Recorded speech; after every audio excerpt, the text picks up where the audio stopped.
Hello all, Alison here, and welcome to Words and Pictures and to an episode of Books. This will be a flip through, so I'll stop talking in a minute and just let you take a look at the pages, probably with some musical accompaniment, just to allow you to see what's inside this altered book. It's just a hardback book that I use as an art journal. There will definitely be another episode of this where I go through in more detail with what's on each page and some of the products I've used and some of the processes and techniques. But this one is just to turn the pages and take a look.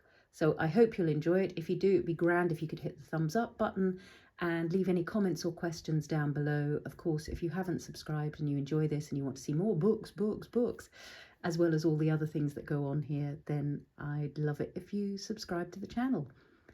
But for now, let's just turn some pages in this particular altered book.